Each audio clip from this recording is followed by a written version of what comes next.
Boss said no working from home, so I came in sick as requested. Last week I woke up feeling awful. Fever, cough, the whole thing. I messaged my boss to ask if I could work from home so I wouldn't get anyone sick. He replied, "No exceptions. If you're well enough to work, you're well enough to be here." So I dragged myself in, coughing and sniffling the whole time. The look on his face when I walked through the door was priceless. By the end of the day, he told me to go home and said I could work remotely after all. Funny how that works. My manager wouldn't let me work remote because I wasn't contagious, just severe allergies. She then complained during my one-to-one that I needed to control my coughing and sneezing because people were complaining. I took Clorox wipes with me everywhere so people would know I'm serious about possible germs and not sick or trying to get anyone sick. But my manager complained when I took sick time and wouldn't let me work remote, so I didn't have much choice as I was on the maximum dose for Benadryl and it took 2 months for the allergies to get better.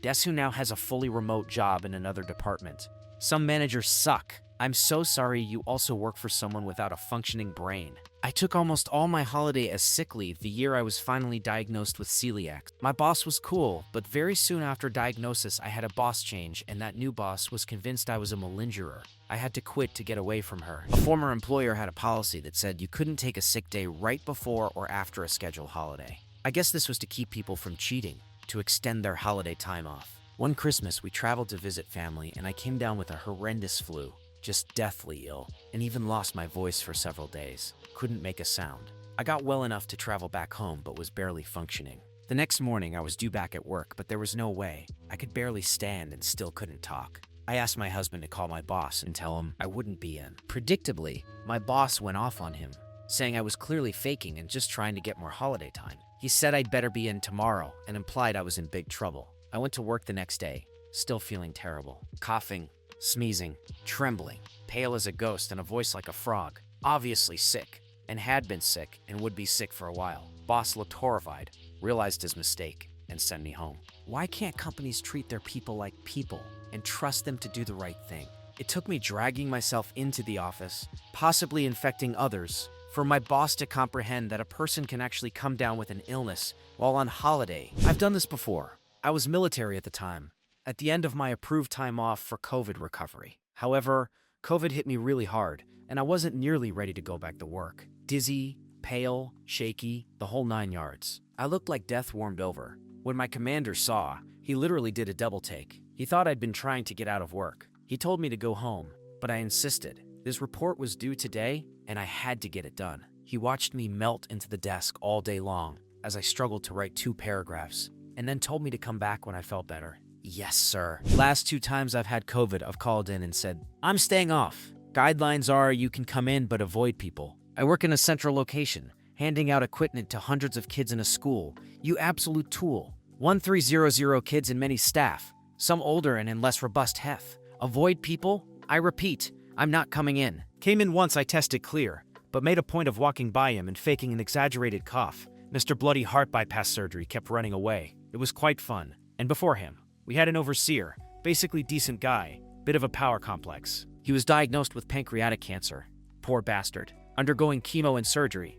Getting weaker, but still himself. Demanded a pointless meeting with me. I refused. Several more attempts, waving his manhood around and threatening my job. Refused. Got called to the head's office. He wants you gone. He's really annoyed. What are you doing? Doctor's note. Month into a chest infection, a bad one. He's had chemo. He's got no immune system. If I breathe on him, I could kill the bloody fool. That's what I'm doing. I'm protecting him. If he's got an issue, I want a written clearance from you and his boss and his damn wife before I risk his health. Oh, right, yes. I never thought. I always think it's okay. Can you call him and explain it's absolutely nothing personal? I don't want him dead. Tell him we have this thing now called video conferencing. I know he's the IT director, but I'm sure someone could explain it. He apologized. Nobody else here has even probably thought about that. Thank you. Strangely enough, in his final months, we got on quite well. My old workplace used to be like this. We had a manager that would give you such a hard time if you said you were sick and had to stay home. My ex woke up with a fever, sore throat, chest cough, running nose. He was in rough shape. He tries to call in, and the manager gave him such a hard time that he decided fuck it. He goes in and attend the Joe Hash meeting that he was a part of. He drags himself into the meeting, and the head of HR takes one look at him and asks, "Why the heck are you here?" He points to the manager and says, "He told me that I had to come in. X got to leave early, and was told to take the rest of the week off. Manager got a talking to by HR and call-ins became rather easier after that, which in a civilized country would sound perfectly reasonable. You're sick? Stay at home, get well, and get paid for the sick leave. In most companies I worked for, they would eagerly send you home because getting well rested when sick has less impact on productivity than running the risk of getting way worse due to not resting well sick. Not to even mention the potential of getting more people sick. But I guess we are not talking about civilized and rational environment. This happened at my wife's ex-employer, who used to be the Yellow Pages, YP Dex, YP Thriv, whatever the fuck they call themselves these days. Before COVID happened, they had someone come in sick as fuck, and it ended up killing 3 of the older people in the office. What did they do? The moral thing. They shut the office down and enforced non-competes for every former employee. My wife and mother-in-law had to change industries, and the company paid $0 in restitution to the people who died. Fuck capitalism. My brother worked for a major department store. Behind the scenes, they had several super sale days during the year.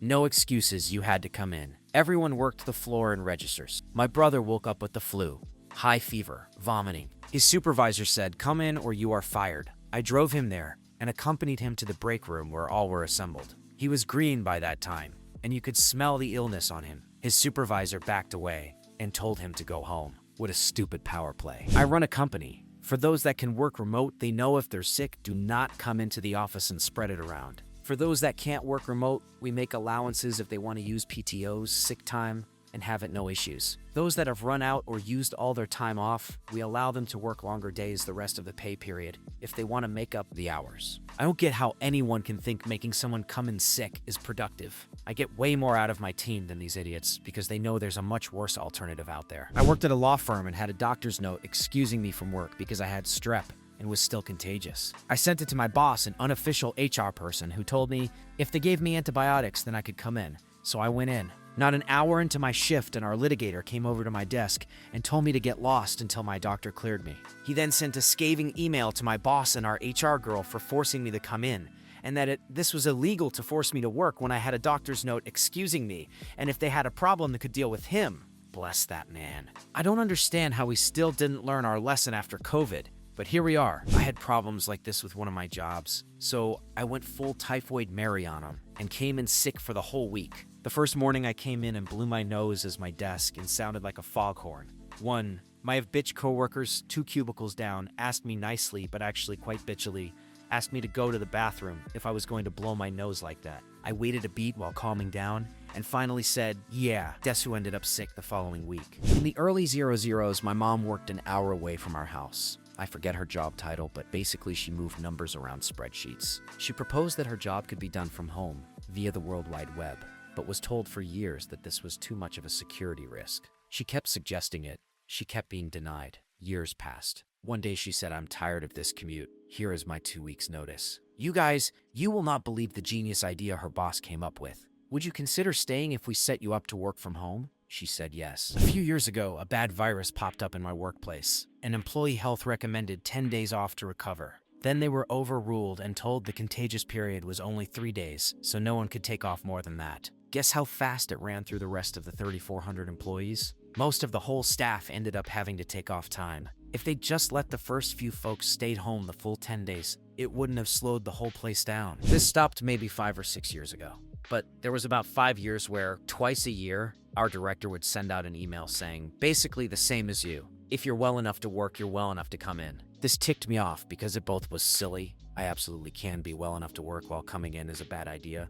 But also because it led to a bunch of people coming in sick, getting me sick. Whenever this happened the first time I got a cold, I'd come in hacking away and find an excuse to go have a long conversation with my manager in his office with the door closed. I'd always make sure to say, yeah, I'm really not feeling well, but I can work. Hope you don't get it. He'd get sick a few days later, and maybe a week later we'd get a follow-up email of, if you're contagious, please work from home. My manager tried several times to tell me the emails were for the people abusing it and not me. Each time I told him to talk to those people, and that the people they're targeting likely ignore their email anyway. Conflict avoidance annoys me, especially when it makes the lives of everyone else harder. Oh boy, do I have a great game for your office to play if you have coworkers like I do. It's called Disease Ping Pong. It's very simple. If you notice you have a very spreadable sickness like a cold or a cough, you don't stay home and take a day off. No. You go into office, you make sure to greet everyone with a kiss to the mouth, and then you cough loudly while wheezing all day long, complaining how bad you feel but that you have to work. Only after you have done this, you go and stay home for 2 weeks. Meanwhile, half the office is sick now with whatever the fuck you were carrying around, and they, of course, repeat that funny game until everyone is sick.